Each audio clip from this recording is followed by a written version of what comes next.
Hello viewers, हमारे देश में कई शिवालय हैं। शायद ही ऐसा कोई गांव, शहर या कस्बा होगा जहां शिवालय नहीं होगा।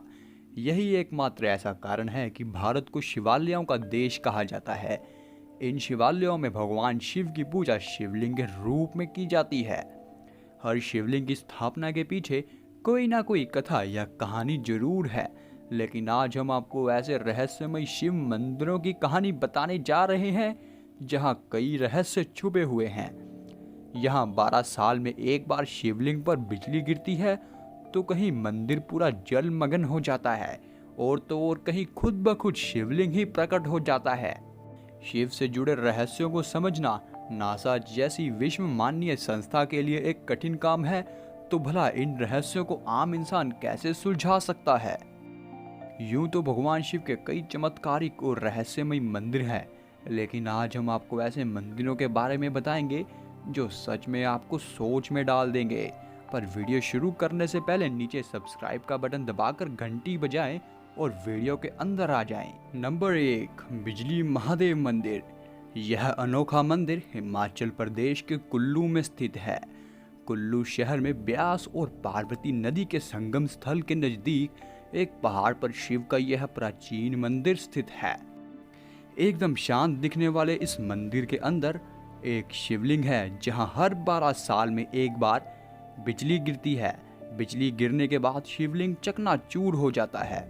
मंदिर के पुजारी शिवलिंग के अंशों को मक्खन में लपेट कर रख देते हैं और शिव के चमत्कार से वह फिर से ठोस बन जाता है, जैसा कि कुछ हुआ ही ना हो। दोस्तों, इस बिजली महादेव से जुड़ी एक सच्ची कथा भी है।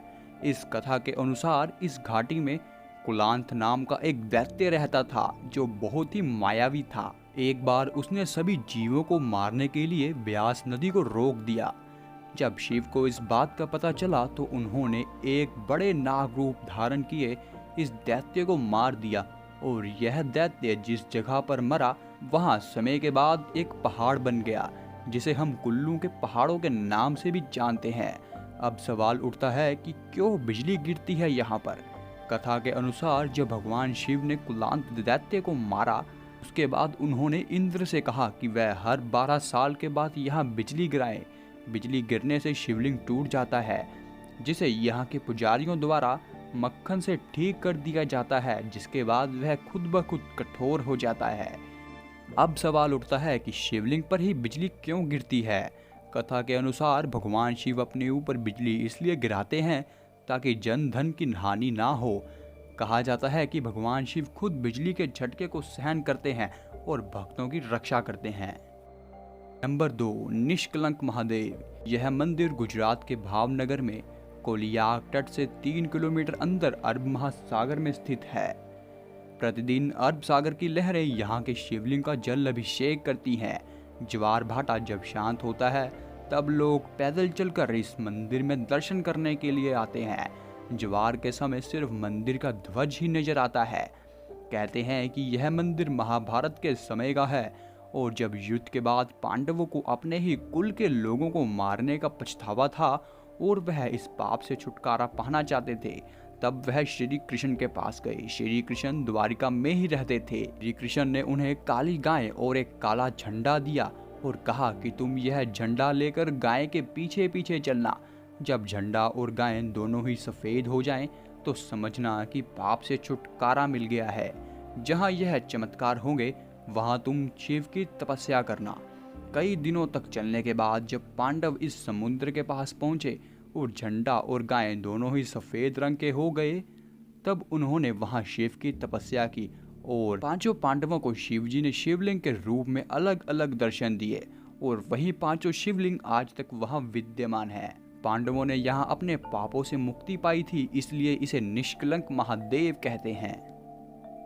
नंबर 3, अचलेश्वर महादेव मंदिर। अचलगढ़ की पहाड़ियों के पास स्थित किले के पास अचलेश्वर मंदिर में भगवान शिव के अंगूठे की पूजा की जाती है।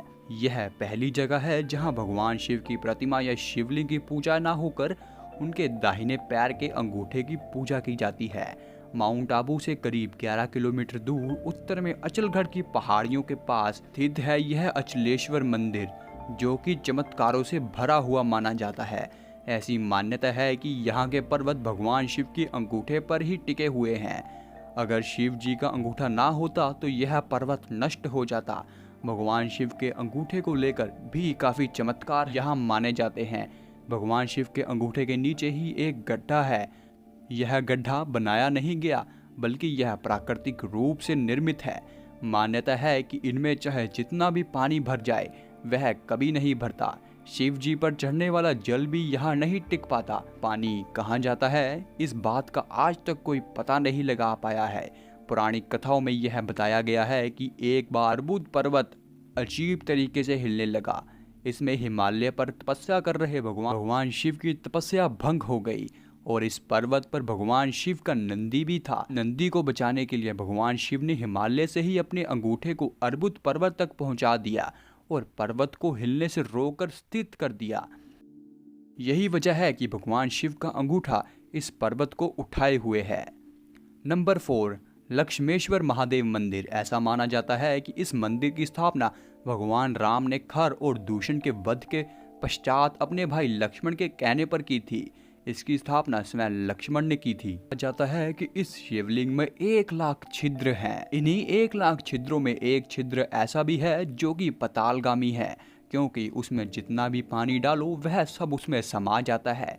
यह पानी कहाँ जाता है, आज तक इसका कोई भी पता नहीं लगा पाया है।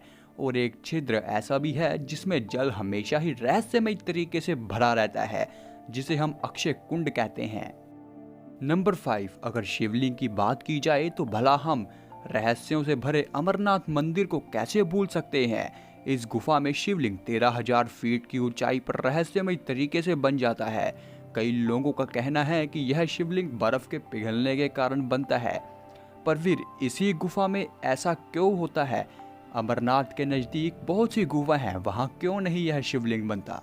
पुरानी कथाओं के अनुसार जब शिव पार्वती जी को अमर कथा सुना रहे थे तब नींद आने के कारण पार्वती जी तो सो गए, पर पास ही बैठे कबूतरों के जोड़े ने सारी कथा शिव से सुन ली और अमृत तत्व का वरदान प्राप्त कर लिया। और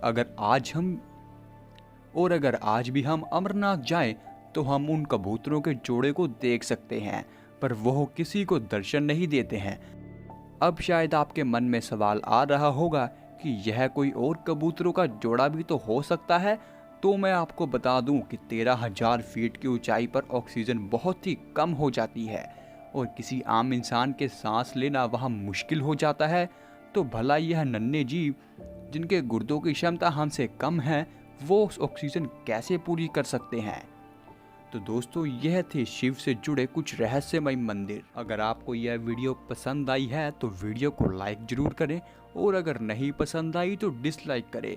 तो मैं मिलूंगा आपको अगली किसी और वीडियो में, तब तक के लिए जय भोलेनाथ।